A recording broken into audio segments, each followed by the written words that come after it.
ഇഷ്ടം മാത്രം സീരിയലിന്റെ ഇന്നത്തെ എപ്പിസോഡിലേക്ക് ഏവർക്കും സ്വാഗതം.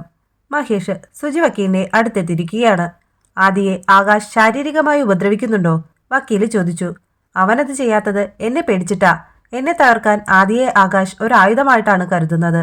അവൻ മമ്മിയെ വിട്ടുതരാൻ മടി കാണിച്ചത് ആകാശ് മമ്മിയെ കൊന്നുകളയുമെന്ന് പേടിച്ചിട്ടാ, മഹേഷ് പറഞ്ഞു. ആദിയെ ആകാശ് ഉപദ്രവിക്കുന്നുണ്ടെന്നും മമ്മി അതിന് കൂട്ടുനിൽക്കുന്നുണ്ടെന്നും നമുക്ക് കോടതിയെ ബോധ്യപ്പെടുത്തണം. നമുക്കതിന് കഴിഞ്ഞാൽ കോടതി ആദിയെ മഹേഷിന് വിട്ടുതരും. രചനയുടെ അഡ്വക്കേറ്റ് സൂര്യപ്രഭാകരാണ്. രചന ഇപ്പോഴും സിംഗിളാണ്. മകനു വേണ്ടി ഇനിയുള്ള കാലം ജീവിക്കുന്നു. ശത്രുത വെച്ച് മകനെ തട്ടിയെടുക്കാൻ മഹേഷ് ശ്രമിക്കുകയാണെന്ന് അവർ ചിലപ്പോൾ കോടതിയിൽ വാദിച്ചേക്കാം എന്ന് സുജി വക്കീൽ മഹേഷിനോട് പറയുകയാണ്. രചനയും ആകാശും അഡ്വക്കേറ്റ് സൂര്യപ്രഭാകരന്റെ അടുത്ത് വന്നിരിക്കുകയാണ്.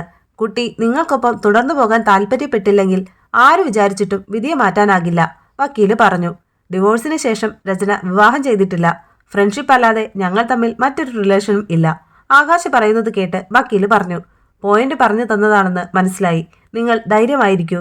കോടതി നിങ്ങളുടെ ഭാഗത്തേ നിൽക്കൂ, വക്കീല് പറഞ്ഞു.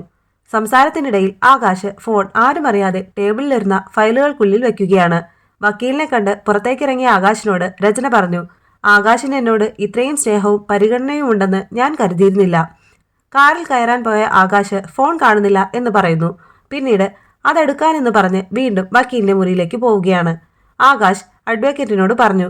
ഈ കേസിൽ രചന തോൽക്കുന്ന വിധമേ വക്കീല് കേസ് വാദിക്കാവൂ. ആ കുട്ടിയെ അമ്മയിൽ നിന്ന് അകറ്റിവിടണം. എന്നാൽ രചനയെ പിണക്കാനും പാടില്ല. അതല്ലേ ആകാശ് മേനോൻ ഉദ്ദേശിക്കുന്നത്, വക്കീല് ചോദിച്ചു. ഈ കേസിൽ തോറ്റു തന്നാൽ ഇപ്പോൾ തന്നതിന്റെ ഇരട്ടി പ്രതിഫലം ഞാൻ തരും.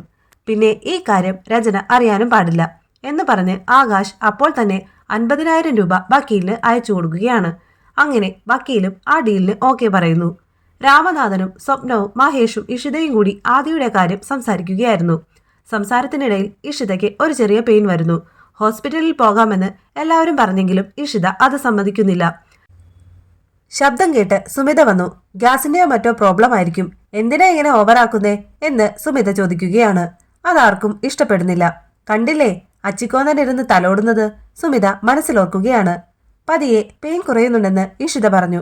ഇഷിതയെ റൂമിൽ കൊണ്ടുപോയി കിടത്തിയ ശേഷം മഹേഷ് സുമിതയോട് പറയുകയാണ്. ഇനിയും നീ ഇഷിതയുടെ മുന്നിൽ വിഷം തൊപ്പി വന്നാൽ അത് ഇവിടെ നിറങ്ങാനുള്ള തയ്യാറെടുപ്പോടെ വേണം.